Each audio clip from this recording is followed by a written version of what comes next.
Welcome to the European Parliamentary Research Service podcasts.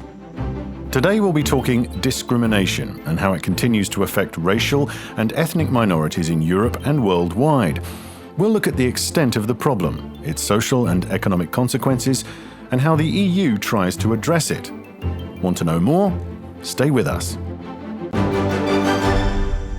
The UN Declaration of Human Rights says it loud and clear. All human beings are born free and equal in dignity and rights. But are they also treated equally? Well, let me share a couple of figures that'll clarify this for you. In the 12 months prior to the conclusion of a survey conducted by the European Union Agency for Fundamental Rights, 30% of respondents from Roma and North African descent experienced hate-motivated harassment. And, what's even worse, the majority didn't report it. 1 in 10 respondents of African descent had been stopped by the police, and almost half of them felt the stop was racially motivated. And there's more. Let's hear the director of the EU Agency for Fundamental Rights, Michael O'Flaherty. Some 22 million people in the EU every year is subject to some form of violent crime. We know that if you're from a minority, you have a worse experience than people in the general population, and right across all victims, we know that only a small proportion will ever report the crime. And the pandemic has made things worse. In April 2020, the EU Agency for Fundamental Rights reported a large increase in racist and xenophobic incidents, especially against Asian-looking people, but also people of Jewish origin. Here's Michael O'Flaherty. During 2020, things got even worse in the COVID context. Thanks to the Anti-Defamation League, we're aware of hideous, shocking calumnies perpetrated on social media against Jews, blaming them, for instance, for the spread of the virus. And Europeans know there is a problem. According to a 2019 survey, half of them believe racial or ethnic discrimination to be widespread in their country. Indeed, but there are big differences from country to country. So, for instance, when asked if they would feel comfortable working with a black colleague, over 95% of the Dutch or Swedish say yes, while only around 46% of Hungarians or Bulgarians answer the same. And prejudice has a price. A study by the European Parliamentary Research Service suggests that the loss in earnings caused by racial and ethnic discrimination for people and societies amounts to billions of euros annually. So, what is the EU doing about it? Stay with us. The principles of equality and non-discrimination based on racial and ethnic origin are deeply enshrined in the EU's body of laws, which condemn all forms of racism, xenophobia and intolerance, and protect victims all across Europe. But the current Commission has placed the issue high on its political agenda and has put forward a number of equality strategies and actions, such as a new anti-racism action plan for the next 5 years. Speaking before the European Parliament to present the new action plan, President von der Leyen encouraged all citizens to stand up against racism.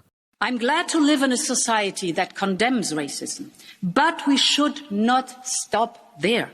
If we encounter it, we must sound the alarm and act immediately.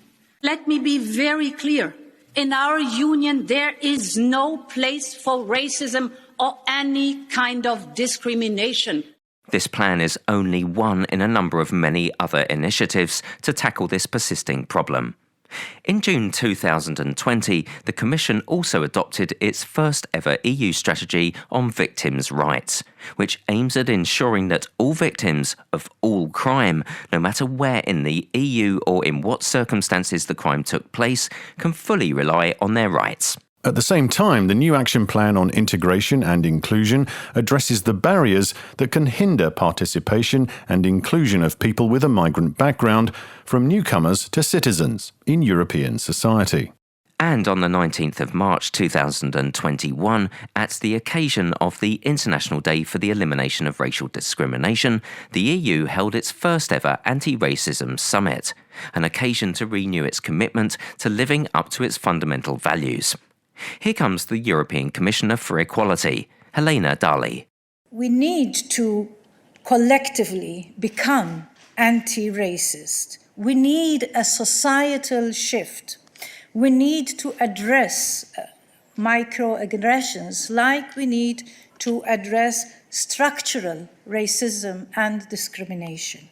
The European Parliament, meanwhile, has a long history of concern about racial discrimination, and in recent resolutions it's called for an end to structural racism and discrimination, racial profiling and police brutality, as well as for the right of every person to protest peacefully.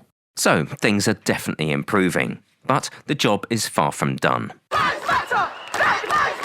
The outpouring of frustration at last summer's Black Lives Matter protests was a clear sign that Europe still has a problem with racism.